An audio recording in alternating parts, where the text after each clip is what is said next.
When we talk about wrestling in the 80s, it's hard to imagine how popular the Von Erich brothers were. Those guys were ready-made.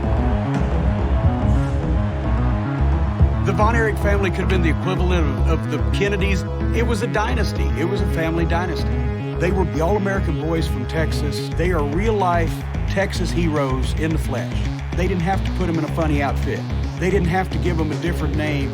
They had the look, they had the physiques, they had the athletic ability. They were superheroes in the ring. But then there was constant bad news. The Von Erichs could have two legacies. They could have the legacy of being one of the biggest attractions, wrestling families in history, or they could have the legacy as a cautionary tale. Von Erich is dead. Von Erich was found dead and Erich was seriously injured after. He just couldn't take it anymore. I loved the wrestling business all my life, but it's not that important. Some people say, well, it's just the pressure of the spotlight. Other celebrities have been unable to cope. Who knew we were going to have, 4 major deaths over the next 3 years? During their brief reign, the Von Erich family ascended to wrestling superstardom, but just as quickly suffered relentless personal tragedy. In this episode, the last surviving brother reflects on his unimaginable journey.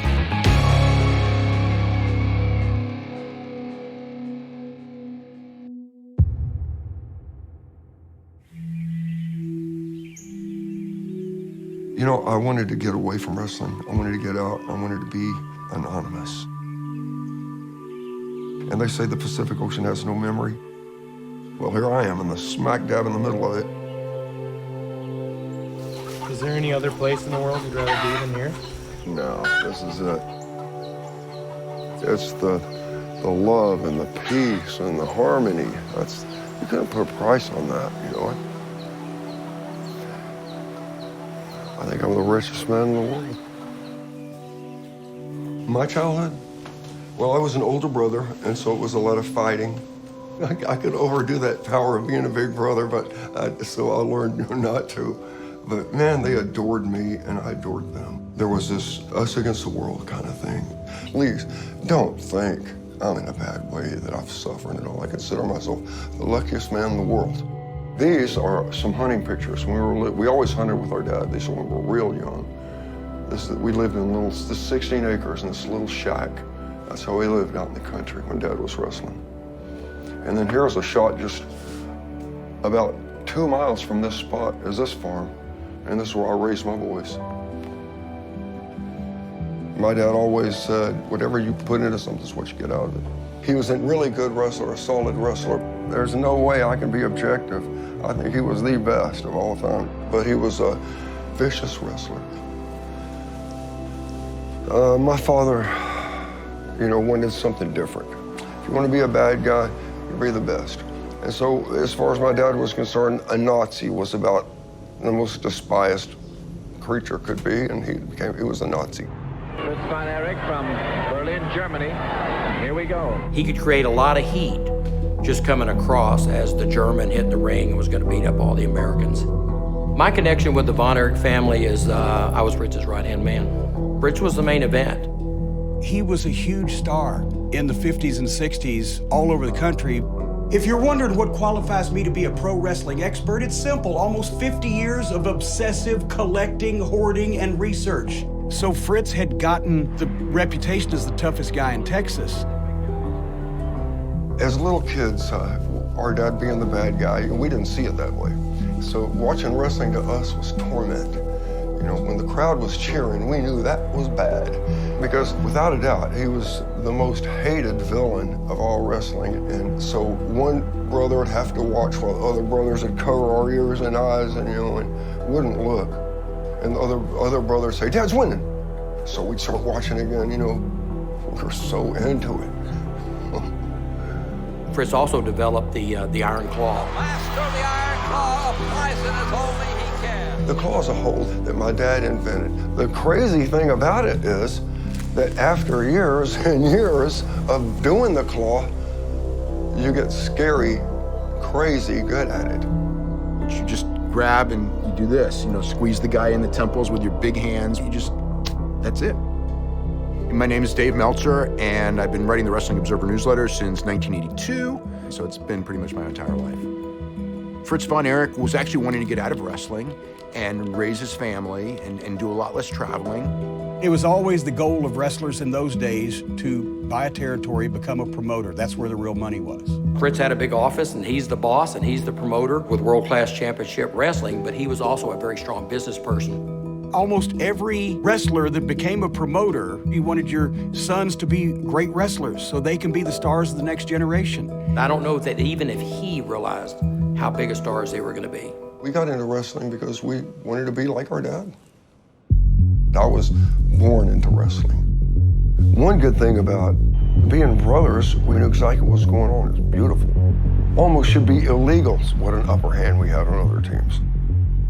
Because you know exactly what they're thinking. It was a perfect storm. The young Von Erich boys had debuted, had gotten a couple of years experience. They looked great, people knew them, and all of a sudden now they're on this new looking program. They were household names. Everybody knew who they were. All of a sudden, we're the #1 show at 9 o'clock in the morning on Sunday mornings. They said, well, let's cover this like a sporting event. They would have the cameraman and they would have the sound guy, like, actually in the ring, you know, during the tapings. And you look at it and go like, what's he doing in the ring? Because no other company would ever do that. We literally set the stage of where wrestling would go. They came up with a comic book where there's some bad guys that are trying to take over the universe and they need the Von Erichs because our hearts are so good. So that was we just cleaned up space a little bit. You know, just the riff-raff. The girls just went nuts. There's no telling what magazine you would see them in. They were teenage heartthrobs. They were teen idols. Kevin, Carrie, Dave. Going to the ring would be like a madhouse. The girls would crab at us, you know, and of course you got to keep going. And so pretty soon your shoulders are just, you know, scratched all up and bleeding, you know, and the place would just go electric. I mean, your ears ring when you go home from that shrill scream.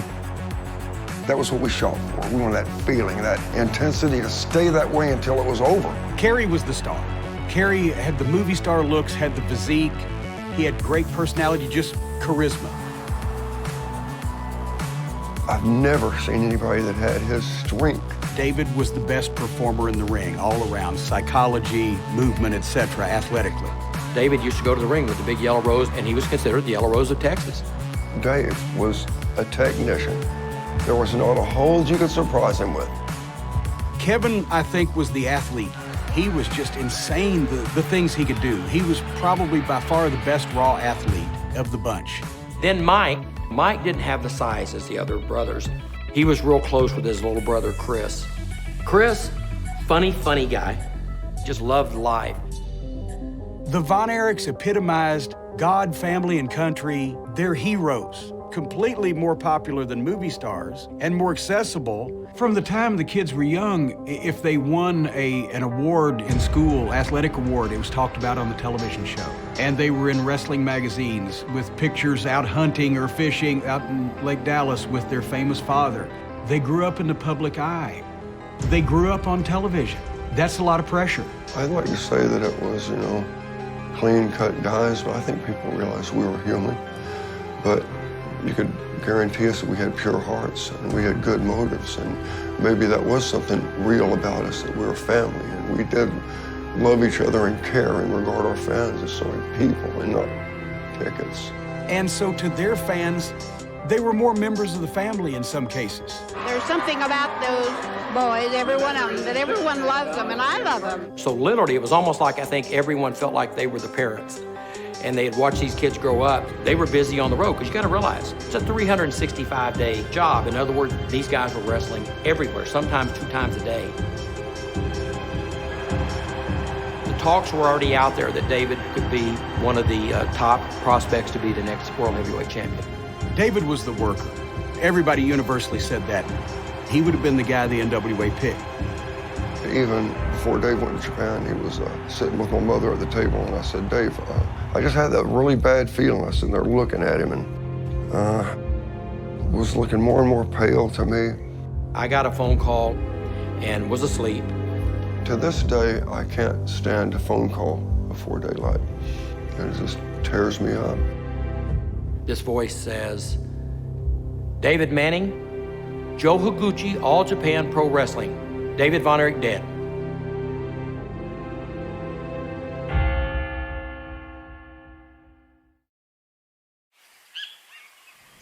And here is after my first knee surgery. On my third knee surgery, my knees were shot, and then I'd have to give up football. I guess Dave was his comic relief. My parents, they knew how much I loved football, and so they said, Dave, be careful what you say to him. He just got the worst news of his life. He can't play football. And Dave comes in and said, so I heard you're a quitter. When Dave died, I never got up from that all the way. It hit me like no other one did. I say I was the oldest brother, but I was the second son. Our oldest brother was Jackie. They lived in a trailer park because since they were always on the road, they had a house trailer that they could move from place to place. You know, Jack was actually coming home from school and it had snowed. I think he was 6 years old, and as he was trying to step over the tongue or go around the tongue of a trailer, he touched it. Somehow it electrocuted him, and he fell in the snow face first and drowned. I was looking for him, you know, a little 3-year-old kid, looking for him, and I knew something was bad, and I was like watching it. My parents, they were all crying, and Jackie had been electrocuted. Came in and saw my dad punch a car window and just shatter it. He came out of that different. He was still an honorable man to the outside, but I think inside he wanted to die. He was suffering. He think, what have I done to deserve this? He was at war with the world. He wanted to make everyone suffer like him. It was the first of unimaginable tragedy that one family had to go through.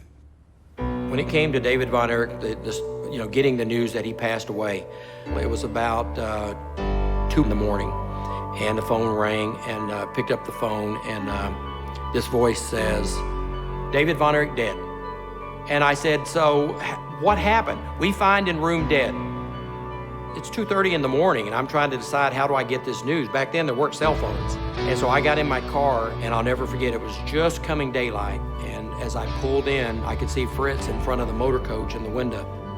And I got out of the car, and I walked to the door, and he opened the door to the motor coach, and he looked at me, and he said, which one? So I think he knew for me to go all the way down there, it's something very, very serious. I said, Fritz, they just called me from Japan. David's dead. My mother, she'd been told, and she just had went running off into the woods. It was barely daybreak. My dad just walked outside and stared in the sky. I went a little bit crazy. I didn't want to see anybody. I had to be in the woods, and I stayed in the woods too. Fritz said, you go to town, you make the phone calls, you find out what happened to my boy. I managed to get a hold of Brody, who was also a legendary wrestler, popular in Japan. Brody said that when they opened the door, the way he was laying, it looked like he was trying to get to the phone. I knew Brody always to be so tough and such a strong, good man, but when he was telling me, he was like, he couldn't talk, you know? He's crying inside. I never saw Brody cry. He goes, I said, Frank, don't think about it. Don't think about it, Frank. And he goes, he's dead, Kevin. Oh, Frank. God, it was terrible. The next day after David died, going to the mall in Wichita Falls, Texas, and you see these teenage girls, and they're all crying, and the guys are consoling them. It was a big freaking deal in that part of the country. It was almost like the fans had lost a son. I mean, it was emotional on 2 continents because the Japanese fans were so hung up in wrestling that when a big name foreign wrestler dies on their soil, I mean, there was memorials and the guys were broken up. I remember that airplane coming in with Dave's coffin on it. Well, no one would look us in the eye because they knew we all hurt. We hurt so bad. And people hurt for us too. The funeral was just insane. It was like one of those old funerals of the silent movie stars. There was a lot of wrestlers right here in this area. When they went to the funeral, the tears flowed. It was hard to take. And so we estimated probably 4,000 to 5,000 people showed up for this service. It was just beautiful, expression of love. The schools let out. The Texas legislature convened. It was like Texas got hurt that day. You couldn't get anybody else in. They literally had to put a screen outside and speakers outside for the thousands of people that were there. I didn't know that we were that big, I guess. inside the business, we heard that he'd passed away in his hotel room in Japan. That generally only means one thing. There's all this word out that he overdosed, but there's no doubt that he didn't. One of the biggest rumors out there was that when Brody found him, Brody threw away all the pills. And we waited to hear that autopsy report. Fritz was adamant, I want to know what the autopsy says. And whatever it says, that's what we're going to have to put out. And it came back, acute enteritis. His intestines, basically from an infection, swole up to the point they ruptured. His body filled up with blood and heart failure. About 2 days or a day before he was going to leave to go to Japan, he was throwing up.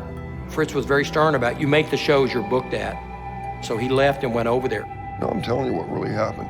We're not big shots that told us the country of Japan to falsify those documents. You know, I'm a wrestler. You're not going to listen to me for that. It was gastroenteritis, a terrible way to die. And we lost him.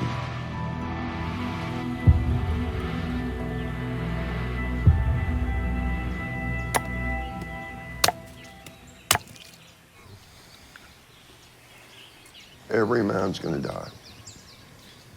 But we do our best. We do our best until that day comes. We had a guy named Glenn Goza, and he had wrote Heaven Needs a Champion. And he literally put a song of, there's a main event taking place in heaven, and God brought David Von Erich there to be the star. You wore the family name with pride. David Von Erich, as a person and as a wrestler, was a true champion. He had a great gift, and he knew how to take it to its fullest.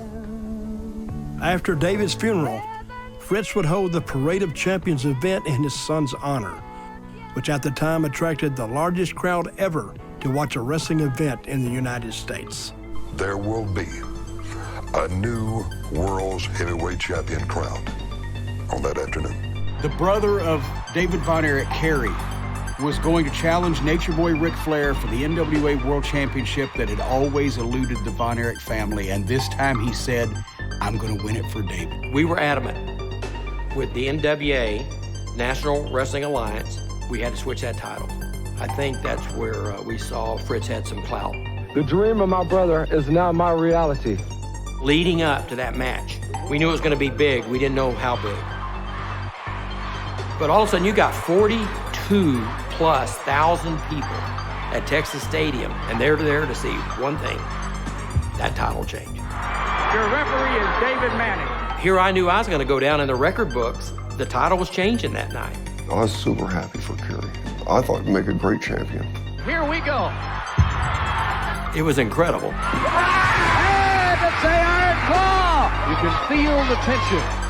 And whenever that 1, 2, 3, the whole place just went nuts. And then you got Kevin hitting the ring. You got Fritz hitting the ring. You can see Doris in the background. I'm presenting the belt. The media's going crazy. We had all the radio stations there. The yellow rose in honor of Brother David. It was a great night. Not bittersweet at all. Sweet, sweet. That was probably a bigger deal to the Von Erich boys than it was to Fritz himself and to the fans. With Kerry's championship win and a strong emotional bond with fans, world-class championship wrestling was now on fire. But with David gone, there was a void to fill. Fritz wanted to replace David because we were missing a piece of the puzzle, and we decided to look for another Von Erich. Whenever I saw Lance, he was the perfect guy. He was chiseled. He looked like he could be a Von Erich. It was a terrible idea. We had never lied to our people. It really hurt their image, and it started the downward spiral going a little bit quicker. They knew he wasn't a real Von Erich. They're lying to us. Lance.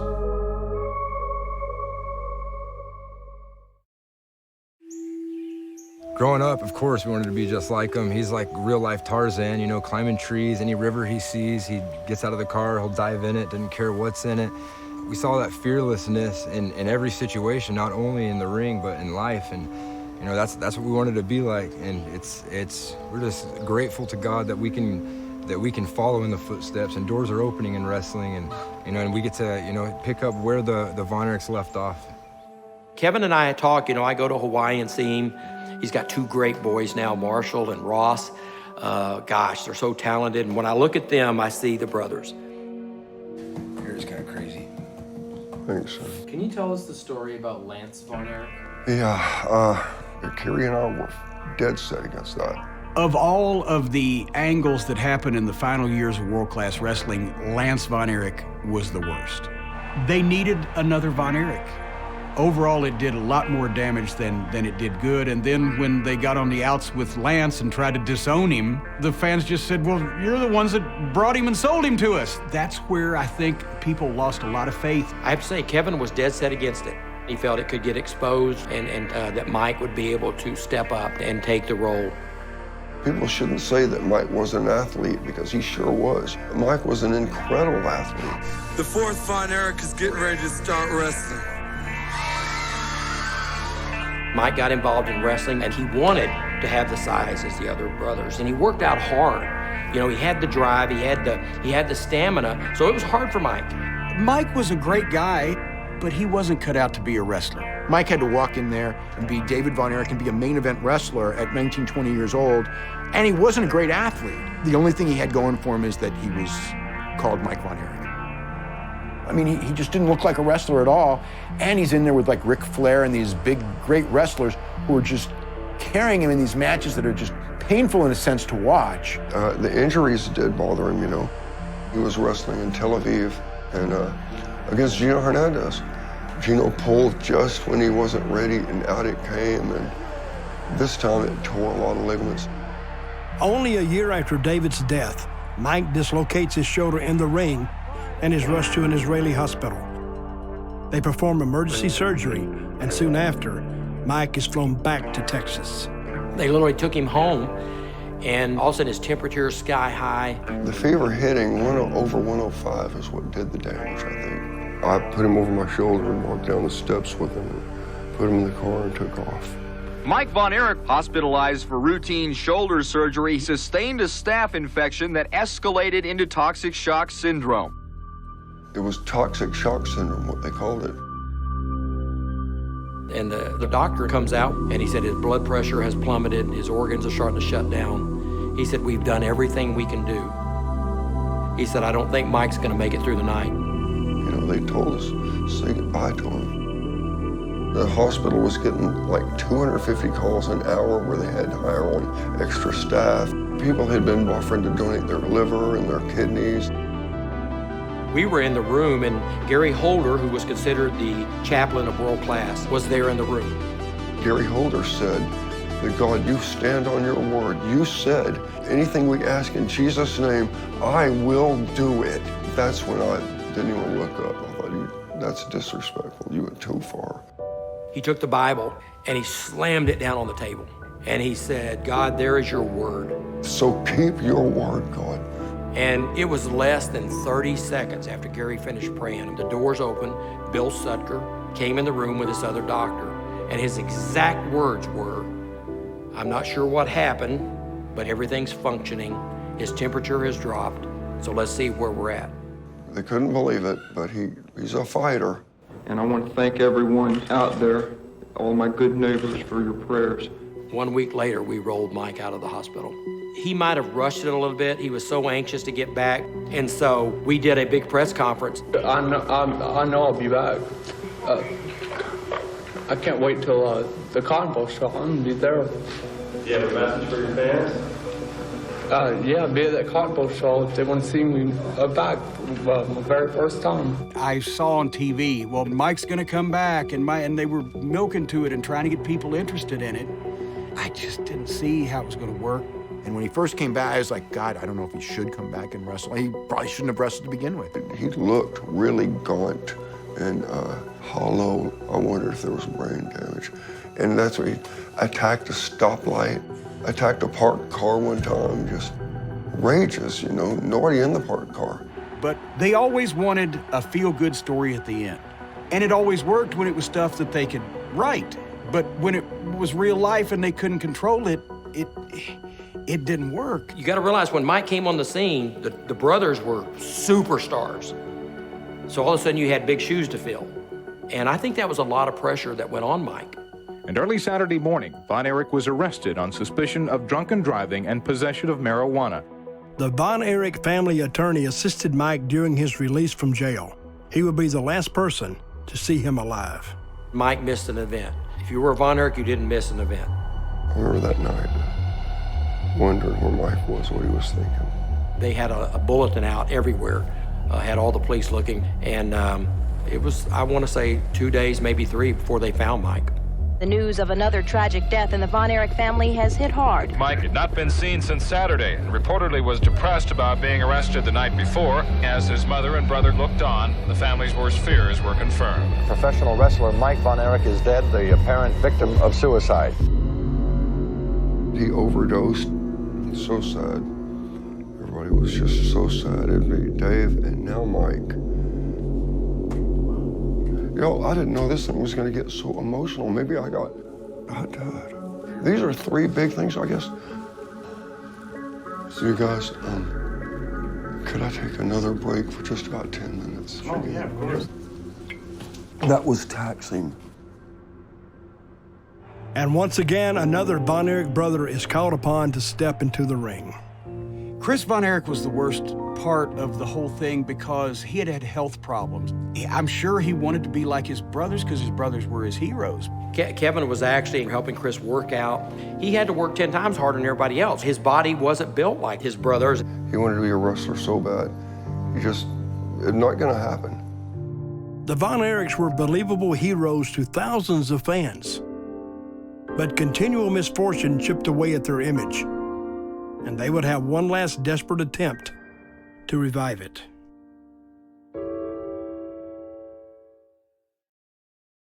My brothers taught me about wrestling, but I taught them about eating. Mike was really something special. I thought you were full. These are for Dad. We did a few TV commercials, shot it all night.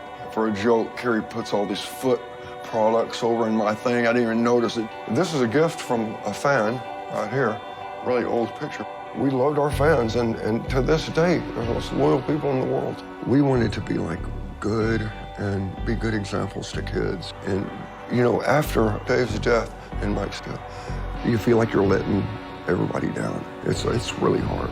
With this being the 3rd death in the family and being such a strong Christian family, I think the first thing everybody wants to do is question, well, if they're such strong Christians, why is all this happening to them? I'm not saying that the boys didn't believe in God and weren't religious. They just sometimes didn't do things outside the ring that way. And I don't mean they were terrorizing the population. They were damaging themselves more than anybody else. But because they were so closely identified as not only being Texas All-Americans, but God-fearing Texas All-Americans, when things came out about car wrecks or suicides or is there drugs involved in these things or whatever, every move was covered by the newspapers, the Dallas Times-Herald, the local television stations, and you could tell when you watch a television show, you're seeing more empty seats. You know, like, look, they were huge in 86, and by 88, 89, they were pretty bad off. After so much tragedy and with the family legacy in jeopardy, Fritz's youngest son, Chris, steps into the ring attempting to pick up where his brothers left off. I think Chris felt bad. He wanted to try to fulfill the shoes that it was almost impossible to fill based on his size. The first I remember of Chris was, you know, and just being like a little celebrity. The goal was to hopefully find a way to get Chris involved into the matches. If he was gonna wrestle, I wanted to have him a really good ground game, know all the escapes and counters, and to be a technician. Physically, in no way should he have been involved in wrestling because of his size. I think he had asthma. He had brittle bones because of the asthma medication that he took. It was really hard for him. Wanted to have the big muscles and all that, but muscles are just looks. You've got to have agility, explosive, balance, the snap, all these things that just didn't happen for him. And then all of a sudden, Chris broke his arm. He couldn't work out. It was a big, big setback. Kevin was down there. They were down at the house in Edom, and Chris was just all upset and depressed and this and that. He loaned me his VCR, and so he called me at like 12:30 at night. I want my VCR back right now. I said, Chris, come on, wait for the morning, okay? I'll give it to you in the morning. And I hear his four-wheeler drive around my house a couple of times and took off. I knew he had a spot up on the hill he used to go to So I drove up there, and he was sitting there by himself. I said, Chris, what are you doing up here by yourself like this? He said, well, did you read my note? And I said, oh, what are you gonna do, kill yourself or something, Chris? Come on now, bud. I said, Chris, don't do anything crazy, okay? He said, I won't, Kev, I promise. And I believed it, Went back to my parents' house to check his bedroom and I said, does Chris ever write suicide notes? And Dad said, I think you better get up there. So I did get back up there and wish I'd never left because I got there right after it must have happened. I saw him laying there on the ground, kind of choking. I said, Chris, what did you do? I thought he might have took some pills. Hooked his arm and put my hand under his head to lift him up, and my thumb, found the hole. Once I realized that he'd shot himself in the head. Yeah, it's tough. With the last vestiges of the Von Erich family torn apart, Kerry accepts an offer to go mainstream with the WWF. It's another chance in the spotlight. You know what? When the crowd started dropping here, Kerry was getting big offers. Would he come up and work for Vince? Would he make some appearances up there? Kerry, he took a good offer from Vince and he went up there. After enduring several tragedies and the decline of his family's wrestling promotion, Kerry takes the Von Erich legacy to wrestling's biggest stage. However, no one knew he was wrestling with an unthinkable secret.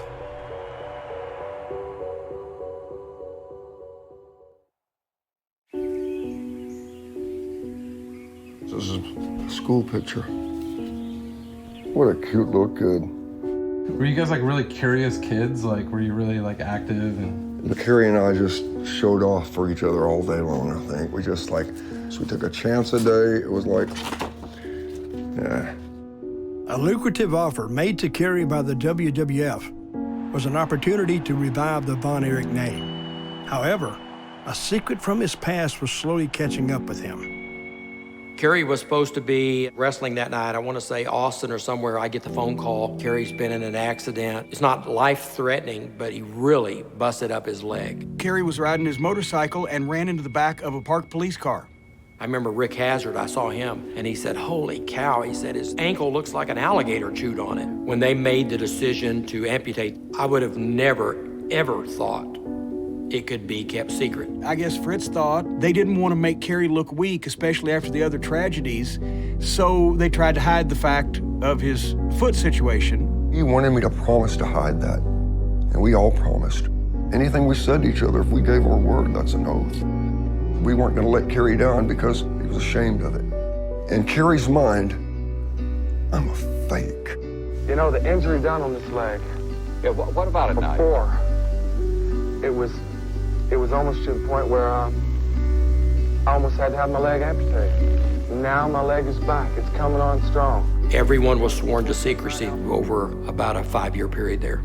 He would do everything that a person with both limbs would do. I think that would have just been such a testimonial. And I was proud of Kerry to come back like that and not only just compete, but to impress people. They could have presented it like that, and maybe he would have been a little bit more inspirational, maybe it made him feel better, but instead it was another thing he had to hide, and it was another thing that was probably weighing on him mentally, as now I'll never be as good as I could be, I'll never make my dad proud, whatever the case may be.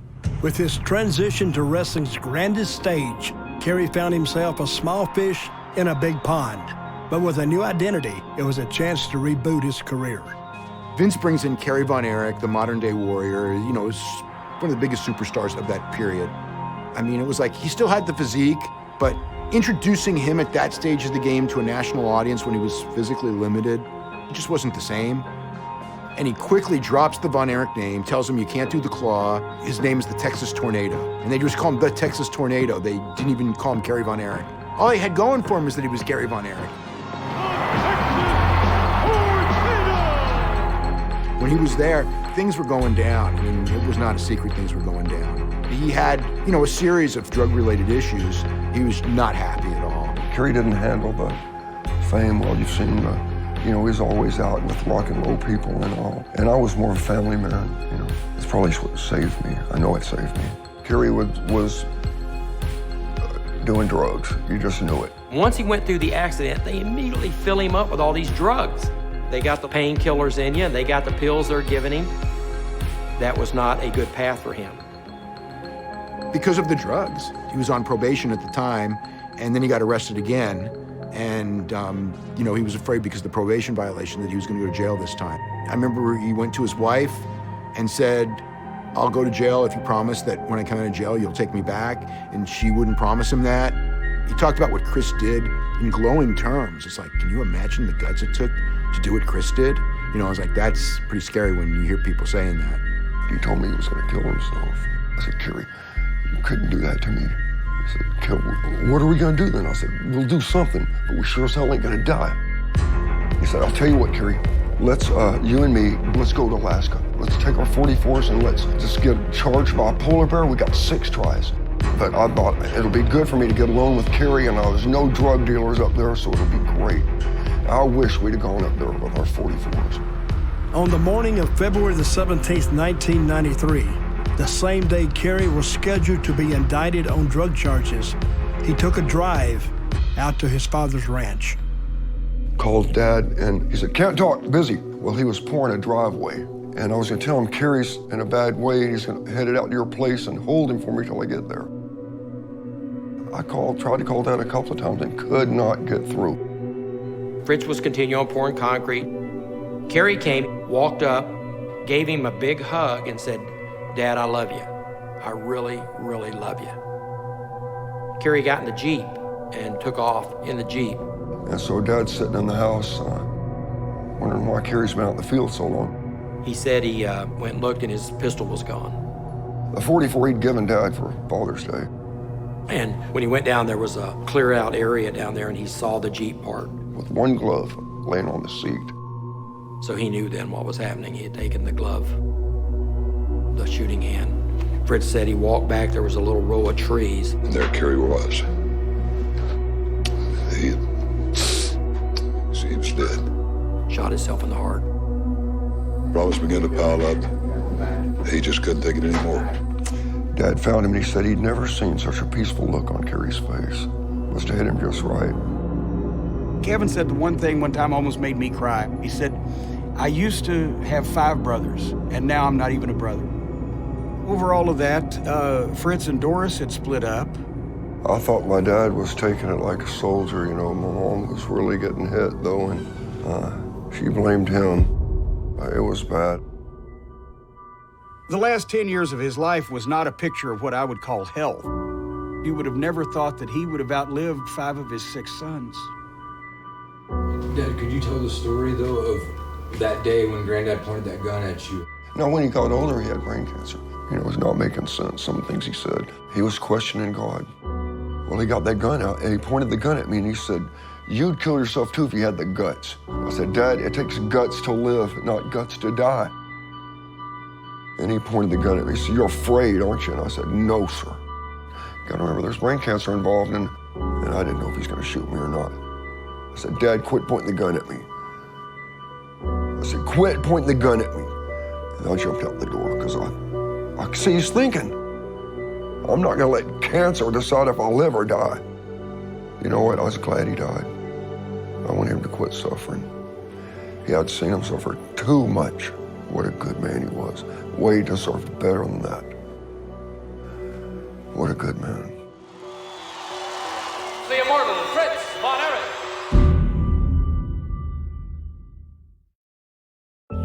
Not only have I lost a brother, I lost all of them. And there was talk about there being a curse on the family, you know, and it always felt ridiculous, you know, curse. What happened is just terrible, just a terrible thing, but no curse.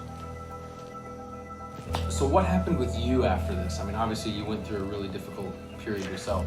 I thought I was doing my best, and I was, but I was mad, and there was a time I thought that I wanted to die, you know, I wanted to be dead.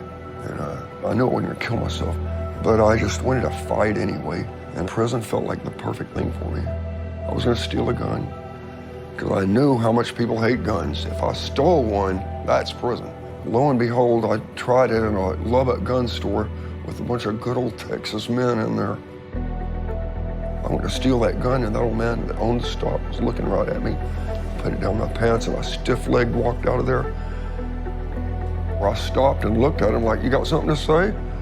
That's when he just looked at me like an old man. Didn't say anything for a long time, just looked at me. And I looked right into his eyes. He said, love you, Kev. Oh, man. I said, thank you, sir. And I went out to my car, and I just thought about the magnitude of what just happened. When I came in back in that store, gave him his rifle and hugged him. I said, I love you too, sir. And all those other men were in there. Man, it was a great day for Texas. Great day for Von Erich. I needed that so bad. I wanted life to get as bad as it could be. Anyway, I'm so glad it's over. Saved me. You want to see this tree I was telling you about? Yeah.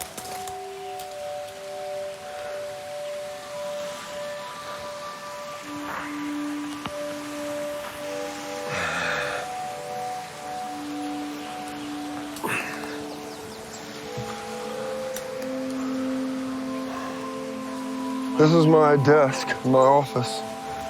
That's here. Yeah, my lazy boy lounger here. How often are you here? Every day? Try to. No, it doesn't. If I can, I get here every day. That's right. But I do try to do that. I wouldn't trade it for anything in the world. The peace I've ever had before. The more alone you get, the more close you feel to God, it seems like to me. If I'm scuba diving at night on the bottom of the ocean, I love to turn my light off and just lay on the bottom. I feel like you think you're far away. You know, you're never far. God is right with you. I feel it, and I do love it. Hey, baby. Hey, you. Kevin's kids, I've met them all, and they have beautiful kids now. What I sought for all my life was to be peaceful. And here I am. And I thank you, Lord. I've never been so happy and peaceful.